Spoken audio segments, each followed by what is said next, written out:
جلیں گی علم و عمل کی شمع ہدایت النور کے ہی دم سے۔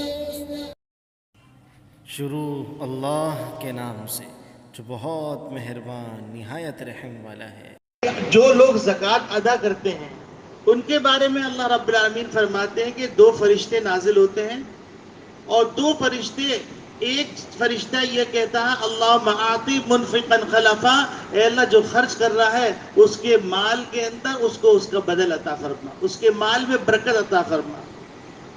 اور دوسرا فرشتہ یہ بددعا کرتا ہے اللہم اعطی ممسکا تلفا، اے اللہ جو مال کو روک کے بیٹھا ہوا ہے اس کو اس مال کو برباد کر دیجئے۔ نبی کریم صلی اللہ علیہ وسلم فرماتے ہیں ما نقص صدقۃ من مال، جو خرچ کرتے ہیں صدقہ کرتے ہیں اس صدقے کی برکت سے کسی کے مال میں کوئی کمی نہیں آتی۔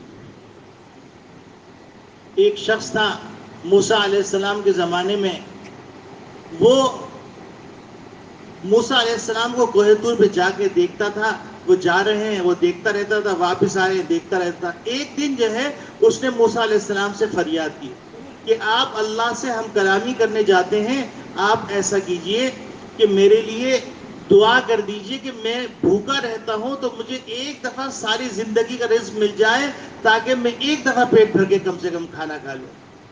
موسیٰ علیہ السلام نے اللہ سے درخواست کی، اللہ نے وہ درخواست قبول فرمائی اور اس کو رزق مل گیا۔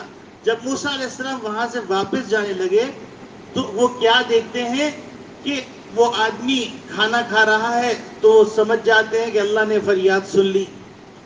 واپسی ہوتی ہے دوبارہ کسی موقع پر تو دیکھتے ہیں کہ وہاں پر لوگ کھانا کھا رہے ہیں، تو موسیٰ علیہ السلام کو بڑا تعجب ہوتا ہے۔ اللہ رب العالمین کے دربار میں حاضر ہوتے ہیں اور اللہ سے ہم کلامی فرماتے ہیں اور عرض کرتے ہیں کہ اے اللہ اس بندے نے تو اپنے ساری زندگی کا کھانا مانگ لیا تھا، وہ آپ نے اس کو عطا کر دیا تھا، ہونا یہ چاہیے تھا کہ اب اس کے پاس کچھ بھی نہ ہوتا، لیکن میں کیا دیکھا ہوں وہ تو وہ بلکہ اس کے دسترخوان سے لوگ کھا رہے ہیں۔ تو اللہ رب العالمین نے ارشاد فرمایا موسیٰ ہم نے اس کو دیا تھا ساری زندگی کا لیکن اس نے ہم کو لوٹا دیا، تو ہم نے اس کو برکت کے ساتھ واپس کیا، پھر اس نے ہم کو لوٹایا، اب وہ لوٹایا جا رہا ہے ہم دیے جا رہے ہیں، اور نوبت یہاں تک آ گئی کہ اب ایک نہیں کئی افراد اس کے دسترخوان سے لطف اندوز ہوئے۔ یعنی وہ اللہ کی راہ میں خرچ کر رہا تھا تو اللہ کو تو مال کی ضرورت ہی نہیں ہے، اللہ تو محتاج ہی نہیں ہے، اللہ تو انسان کے دل سے مال کی محبت کو نکالنا چاہتے ہیں۔ اللہ یہ چاہتے ہیں کہ معاشرے کے اندر ناہمواری نہ ہو، معاشرے کے اندر حسرت نہ ہو، بلکہ جس کو اللہ رب العالمین نے مالدار بنایا ہے وہ ان کا خیال کرے جو کمزور ہیں۔ اور اللہ رب العالمین کی اس تقسیم کے اندر بھی بہت بڑی حکمت ہے۔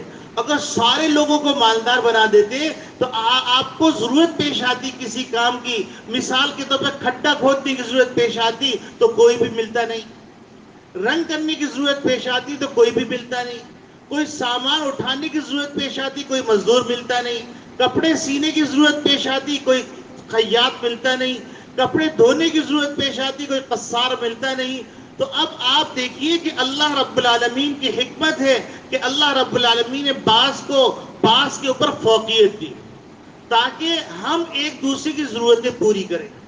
اور پھر اللہ رب العالمین نے مال کے اوپر ایک حکم رکھ دیا کہ دیکھو تمہارے معاشرے کے اندر غریب لوگ بھی ہوں گے، تم جب اس مال کو 2.5% کے حساب سے نکالو گے غریبوں میں تقسیم کرو گے تو غریبوں کے اندر تمہاری محبت پیدا ہوگی اور تمہارے مال کے اندر اللہ کی برکت آئے گی اور اس کے نتیجے میں غریبوں کا خیال رہے گا تو ایک معاشرے کے اندر غمخواری کی فضا ہوگی، ایثار اور قربانی کی فضا ہوگی اور معاشرہ ایک توازن کے ساتھ چل رہا ہوگا کہ مزدور بھی مل رہا ہے اور مزدور کو مزدوری بھی مل رہی ہے، اور مزدور کو مزدوری کے علاوہ سال میں ایک موقع ایسا بھی آتا ہے کہ اس کو زکوٰۃ کی شکل میں کوئی امداد ملتی ہے، صدقہ فطر کی شکل میں کوئی امداد ملتی ہے، فدیے کی شکل میں کوئی امداد ملتی ہے۔ یہ اللہ رب العالمین کا بڑا حکیمانہ نظام ہے۔ اس حکیمانہ نظام کے تحت یہ کائنات چل رہی ہے۔ گو کہ انسان کی عقل میں یہ بات نہیں آتی کہ اللہ رب العالمین سب کو مالدار بنا دے، کیا حرج تھا؟ تو حرج کی بات یہ ہے کہ انسان ایک دوسرے سے ضرورتیں پوری کرتا ہے.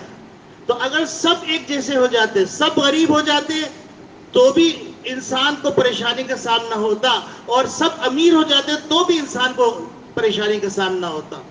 تو اللہ رب العالمین نے بعض کو بعض پہ فوقیت دے کر اس طرح کا نظام بنا دیا کہ ایک دوسرے سے ضرورتیں پوری ہوتی رہی. اب اللہ رب العالمین نے اتنی سخت وعید کیوں فرمائی؟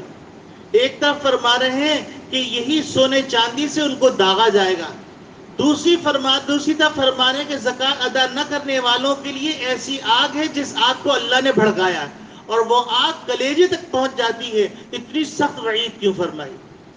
تو غور کرنے سے معلوم ہوتا ہے اصل بات یہ ہے کہ اللہ رب العالمین نے ہی مال دیا ہے. جب ہم پیدا ہوئے تھے تو ہمارا ہاتھ خالی تھا, حتیٰ کہ جسم پہ کپڑے بھی نہیں تھے, روتے ہوئے دنیا میں آئے تھے, اور پھر اللہ رب العالمین نے کہاں سے کہاں پہنچایا. دیکھیے, لوگ عام طور پہ سمجھتے ہیں میرے زور بازو کا کرشمہ ہے, اللہ کی اس میں کیا مدد. یہ بہت بڑی بھول ہے. ایک دفعہ اللہ رب العالمین نے ملک الموت سے فرمایا کہ تمہیں کبھی کسی پہ پیار آیا روح نکالتے ہوئے؟ تو نے کہا اللہ رب العالمین 2 دفعہ مجھے بہت پیار آیا اور بہت مجھے احساس ہوا اس کی روح نکالتے ہوئے. تو اللہ رب العالمین نے فرمایا وہ 2 موقع کون سے؟ تو ملک الموت نے عرض کیا اے اللہ رب العالمین, ایک وہ موقع کہ جب ایک کشتی کے اندر ایک امید والی عورت سوار تھی, حاملہ عورت سوار تھی, اور آپ نے حکم فرمایا کشتی کے ٹوٹنے کا, کشتی ٹوٹ گئی اور وہ عورت نے اپنی جان بمشکل ایک تختے کے اوپر چڑھ کے بچائی, اور اسی دوران اس کے ہاں وضع حمل ہوا, بچے کی پیدائش ہوئی. ابھی وہ بچہ پیدا ہی ہوا تھا کہ آپ نے حکم فرمایا اس کی ماں کی روح نکال دو. تو مجھے اس بچے پہ بڑا پیار آیا کہ وہ بچہ کس طریقے سے دنیا کے اندر جائے گا, کس طریقے سے پروان چڑھے گا, اور کوئی اس کا والی وارث تو ہے نہیں. تو اللہ رب العالمین نے فرمایا دوسرا موقع بتلاؤ. تو انہوں نے کہا دوسرا موقع وہ جب شداد نے بھرپور محنت کر کے جنت تیار کی, اور اس نے کہا میں اس وقت تک جنت میں نہیں جاؤں گا جب تک کہ جنت تیار نہیں ہو جائے گی. دنیا کے اندر جنت بنا کر جب وہ جنت میں جانے کے لیے اب تک پہلا قدم رکھا تو آپ نے حکم فرمایا اس کی روح قبض کر لو.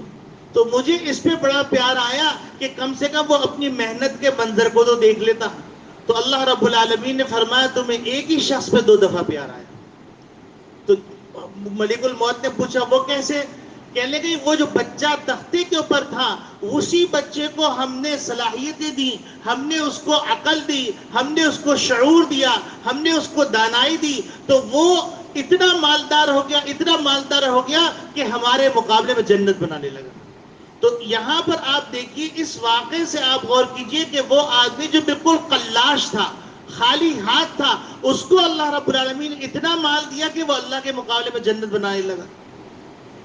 اسی طریقے سے دنیا کے اندر ایسی بے شمار مثالیں ہیں, ایسی بے شمار مثالیں ہیں, حتیٰ کہ بعض مثالیں تو ایسی حیران کن ہیں کہ ایک آدمی نے اپنی بیوی کو طلاق دے دی. یہ میں ایک واقعہ بیان کر رہا ہوں, ایسے بے شمار واقعات ہیں. اپنی بیوی کو طلاق دے دی, بیوی اپنا بچہ لے کے چلی گئی, ایک کرائے کی کوٹری کے اندر اس نے زندگی گزاری, اور وہ بچہ ایک دن جب 22 سال سے 25 سال کی عمر میں ہوا تو اس بچے نے جب رات کی تو اس وقت وہ ایک فقیرنی کا بچہ تھا, لیکن جب صبح ہوئی تو وہ ارب پتی آدمی کا بچہ تھا. تو آپ کہیں گے یہ کیسے ہو گیا؟ یہ ایسے ہو گیا کہ جس آدمی نے اپنی بیوی کو طلاق دی تو اس کی موت کا وقت آیا تو اس کے دوستوں نے کہا کہ دیکھو تمہارا ایک بیٹا ہے, وہ کوٹری میں رہتا ہے, تم مر جاؤ گے اور یہ دولت اللہ تللے خرچ ہو جائے گی یا بینکوں کے اندر پڑی پڑی ختم ہو جائے گی, تم ایسا کرو سارا مال اس غریب بچے کے نام پر لکھ دو. تو اس کے نتیجے کے اندر اللہ رب العالمین تم کو وہ جو ہے تمہارے مال کو کسی مصرف میں لگا دیں گے. تو وہ بچہ جب رات میں سویا تھا تو غریب کا بچہ تھا, جب صبح اٹھا تو وہ ارب پتی نہیں کھرب پتی کا تھا. تو اللہ رب العالمین مال جب دیتے ہیں تو اس طرح دیتے ہیں. اسی طریقے سے بے شمار مثالیں, آپ حیران ہو جائیں گے. جو پرانے تاجر ہیں ڈینسو ہال اور جوڑیا بازار اور کپڑا مارکیٹ کے علاقے کے اندر جو تجارت کرتے ہیں وہ جانتے ہیں اس بات کو میرے واقعے کی تصدیق کریں گے کہ ایک دفعہ چائنا سے سوئی منگوائی گئی اور سوئی کے اندر ناکا نہیں تھا. پوری مارکیٹ کے اندر سوئی ناکے والی مل نہیں رہی تھی. اب سب ہاتھ پہ ہاتھ دھرے بیٹھے ہوئے ہیں کہ یہ مال تو اب بکنے کے قابل نہیں ہے اور چائنا سے مال آ گیا واپس جا نہیں سکتا ہے. تو سب پریشان بیٹھے ہوئے تھے. تو آپ یقین کیجئے ایک آدمی مارکیٹ میں آیا اور مارکیٹ میں آ کے اس نے مطالبہ کیا مجھے ایسی سوئیاں چاہیے جو بغیر ناکے کی ہوں. سارا مال بک گیا. اب آپ سوچئے کہ انسان کی عقل، انسان کا شعور یہاں پر عاجز آ جاتا ہے کہ وہ چیز جو ناممکن تھی اللہ رب العالمین سب کا مال بکوا دیا. اسی طریقے سے ایک معروف شخصیت ہیں جن کا انتقال ہو گیا، جہاز کے حادثے میں شہید ہو گئے، جنید جمشید صاحب، اللہ ان کی مغفرت فرمائے.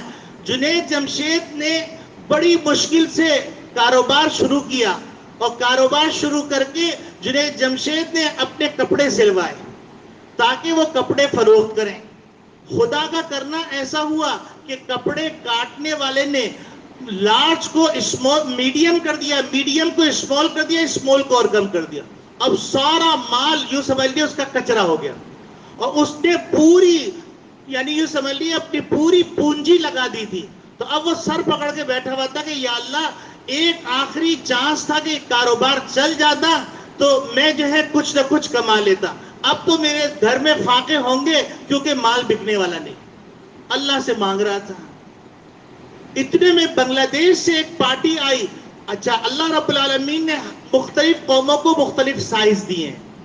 اللہ رب العالمین نے پاکستان کے اندر جو ڈیل ڈال رکھا ہے وہ بڑا وجیح رکھا ہے. بنگلہ دیش کے اندر جو ڈیل ڈال رکھا ہے وہ تھوڑا کم دبلے پتلے ہیں، چھوٹے قد کے ہیں. یہ اللہ کا نظام ہے. تو اب وہ تاجر آیا اور تاجر ڈائریکٹ ملا جنید جمشید سے اور کہا کہ مجھے مال چاہیے لیکن مسئلہ یہ ہے کہ ہمارے سائز اور پاکستانی سائز میں فرق ہے. تو تمہارا جو لارج ہے وہ جو ہے ہمارا لارج نہیں ہوگا، وہ میڈیم ہوگا، اور تمہارا جو میڈیم ہے وہ ہمارا میڈیم نہیں ہوگا، وہ اسمال ہوگا. تو جنید جمشید کہتے ہیں کہ میں نے کہا کہ دیکھو سائز جو ہے چھوٹا کر رہے ہو تو کپڑا کٹنے میں ضائع ہوگا، لہٰذا ریٹ 2 روپے زیادہ ہوگا یا 200 روپے زیادہ ہوگے، کچھ زائد رقم بتائی. اس نے کہا مجھے منظور ہے. جنید جمشید کہتے ہیں کہ رمضان کا سیزن آنے سے پہلے میرا سارا مال فروخت ہو گیا، میں پیسے لے کے بیٹھا ہوا تھا. تو اب آپ دیکھیے کہ یہ بھیجنے والا کون ہے؟ یہ اللہ ہے. یہ مال بکوانے والا کون ہے؟ اللہ ہے. مال دینے والا کون ہے؟ اللہ ہے. گاہک بھیجنے والا کون ہے؟ اللہ ہے. اور مال کے اندر برکت دینے والا کون ہے؟ اللہ ہے. اب آپ دیکھیے ایک اور مثال لیجیے. آپ دیکھیے ہمارے والد صاحب رحمت اللہ علیہ جو چمٹا خرید کے لائے تھے جس سے دیگچی پکڑی جاتی ہے، روٹی سکائی کے وقت استعمال ہوتی ہے، اسی طریقے سے والد صاحب رحمت اللہ علیہ ایک توا لے کے آئے تھے. والد صاحب کے انتقال کو آج 22 سال ہو گئے ہیں اور والد صاحب اس سے پہلے لے کے آئے ہیں. وہ توا ہمارے گھر میں آج بھی موجود ہے اور وہ چمٹا آج بھی موجود ہے. اب آپ سوچئے کہ ہر آدمی کے ساتھ ایسا ہی معاملہ ہے کہ توا ابا لے کے آئے تھے یا دادا لے کے آئے تھے، وہ توا چل رہا ہے. آپ حیران ہو جائیں گے، جا کے توے والوں سے ملاقات کیجئے تو ان کے پاس فرصت نہیں. ایک آدمی توا خرید رہا ہے 22 سال اور 25 سال اور 30 سال استعمال کر رہا ہے اور توے بنانے والے کے پاس فرصت نہیں توے بنانے کی. اسی طریقے سے آپ دیکھیں تندور آپ کے محلے میں جو لگا ہوگا آپ کے بچپن میں لگا ہوگا اور وہ تندور چل رہا ہے. اب آپ تندور والے کے پاس جائیے کہ مجھے تندور بنا کے دے دو، تندور والے کے پاس فرصت نہیں. وہ کہتا ہے کہ 1 مہینے بعد آؤ تو میرے پاس ابھی آرڈر اتنا ہے کہ میں اس کو پورا نہیں کر سکتا. یہ کون دے رہا ہے؟ یہ گاہک کون بھیج رہا ہے؟ یہ سارا نظام کون چلا رہا ہے؟ اللہ. اچھا، اسی طریقے سے آپ دیکھیے دنیا میں کہیں پر کوئی اجلاس نہیں ہوا کہ اتنے لوگ کپڑا فروخت کریں گے، اتنے لوگ غلہ فروخت کریں گے، اتنے لوگ سونا فروخت کریں گے، اتنے لوگ ٹوپیاں فروخت کریں گے، اتنے لوگ بنیانے فروخت کریں گے. کہیں اجلاس نہیں ہوا. اللہ رب العالمین نے کچھ لوگوں کے دل میں ڈالا کہ تم کاروبار کرو کپڑے کا، کچھ لوگوں کو دل میں ڈالا کہ تم کاروبار کرو جوتے کا، کچھ لوگوں کے دل میں ڈالا تم کاروبار کو انڈر گارمنٹس کا، کسی کے دل میں کچھ ڈالا، کسی کے دل میں کچھ ڈالا، کسی کے دل میں کچھ ڈالا، حتیٰ کہ آپ کراچی کے اندر دیکھیں کپڑے کی ہزاروں دکانیں ہیں، سونے کی ہزاروں دکانیں ہیں، قیمتی پتھروں کی ہزاروں دکانیں ہیں، ماربل کی ہزاروں دکانیں ہیں۔ آپ یہ دیکھیے کہ جو ماربل مسجد کے اندر استعمال ہوا ہے اب پتہ نہیں کب استعمال ہوگا، لیکن ماربل والے بیٹھے ہوئے ہیں، کپڑے والے بیٹھے ہوئے ہیں، دکان کھولی۔ آپ کپڑا مارکیٹ میں چلے جائیے تو آپ دیکھیں گے کتنی دکانیں کپڑے کی ہیں، خالی دکان کا دروازہ کھول کے بیٹھتے ہیں، اور جب دکان بند کرتے ہیں ہر آدمی کے تجوری کے اندر کچھ نہ کچھ اللہ نے دیا ہوا ہوتا ہے۔ یہ دینے والا کون ہے؟ اللہ۔ یہ گاہک بھیجنے والا کون ہے؟ اللہ۔ حتیٰ کہ ایک بزرگ نے اپنے بھائی، بڑے بھائی کا قصہ نقل کیا کہ ان کی کتابوں کی دکان تھی انارکلی بازار کے اندر۔ وہ بزرگ فرماتے ہیں کہ بارش خوب ہو رہی تھی، لاہور میں بارش بہت تیز ہوتی ہے، تو اب وہ کہنے لگے کہ انہوں نے سوچا کہ اتنی بارش ہو رہی ہے کہ سیلابی ریلا چل رہا ہے، اور اسلامی کتابیں خریدنے کون آئے گا؟ ویسے بھی انسان جو پہلے اپنی ضرورتوں کو پورا کرتا ہے، اپنی خواہشات کو پورا کرتا ہے، اس کے بعد جا کے کوئی دینی کتاب خریدتا ہے، اور وہ بھی چند گنتی کے لوگ ہوتے ہیں جو دینی کتاب خریدنے جاتے ہیں۔ تو کہنے لگے ان صاحب نے سوچا کہ میں دکان کھولوں گا، آج کوئی آئے گا نہیں، چلو میں آرام کر لیتا ہوں، لیکن پھر ساتھ ساتھ دل میں خیال آیا کہ گاہک بھیجنے والا تو میں نہیں ہوں، گاہک بھیجنے والے اللہ میاں ہیں، اللہ نے میرے ذمہ لگایا دکان کھولنا، باقی گاہک اللہ بھیجیں گے۔ تو کہتے ہیں کہ دکان کھول کے وہ بیٹھ گئے، تو کہنے لگے میں نے سوچا کہ قرآن شریف کی تلاوت کرتا رہوں گا، کوئی آیا تو دیکھ لیں گے، ورنہ وقت ختم ہونے پہ دکان بند کر دیں گے۔ کہنے لگے میں کیا دیکھتا ہوں کہ لوگ چھتریاں لے کر، برساتیاں پہن کر، اور جو ہے برساتی جوتے پہن کر وہ چلے آ رہے ہیں، اور ایسی ایسی کتابیں خرید رہے ہیں جو عام وقتوں کے اندر لوگ خریدتے نہیں۔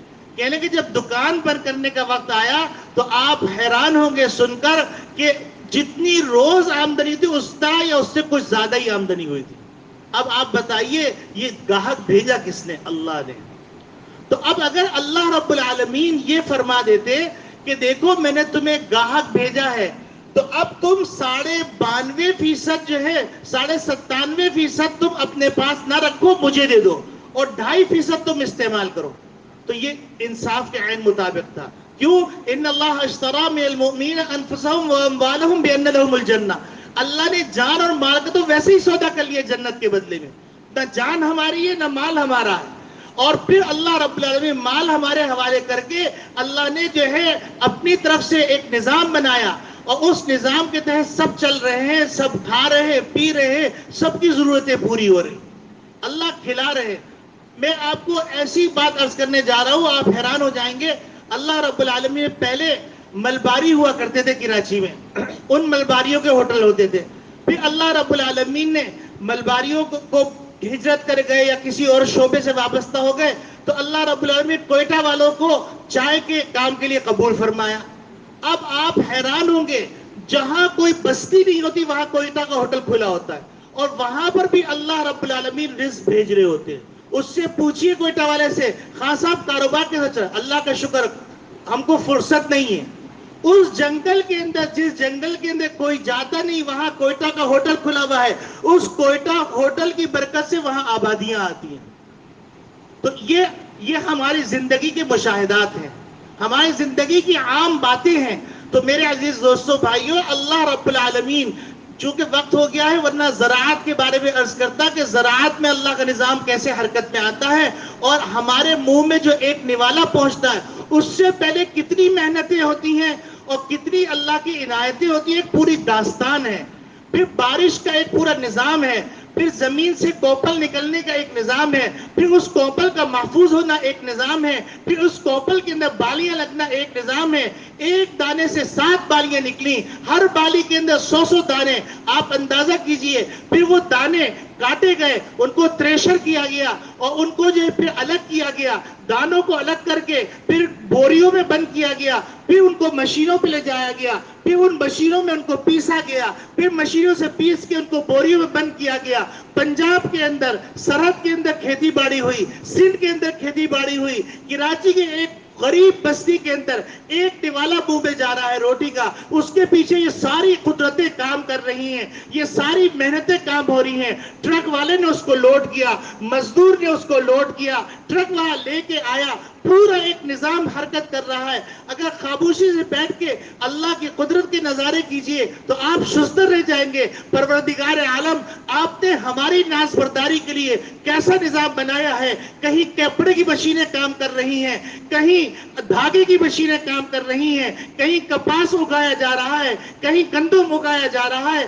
اللہ کا عجیب غریب نظام چل رہا ہے۔ تو اللہ رب العالمین کہہ رہے ہیں کہ میرے بندو، تم لوگ سارا سال مال خرچ کرو، سارا سال مال استعمال کرو، لیکن جب سال پورا ہو جائے، صاحب نصاب ہو تو 2.5% ادا کرو۔ اور میں تم سے یہ بھی نہیں کہتا کہ 2.5% ایک ساتھ ادا کر دو، تم حساب کر لو اپنی موجودہ تاریخ کے اعتبار سے، اور حساب کر کے اس میں سے 2.5% نکالو، اور سارا سال اگلا رمضان آنے سے پہلے پہ اس کو خرچ کر دو، غریبوں کو پہنچا دو۔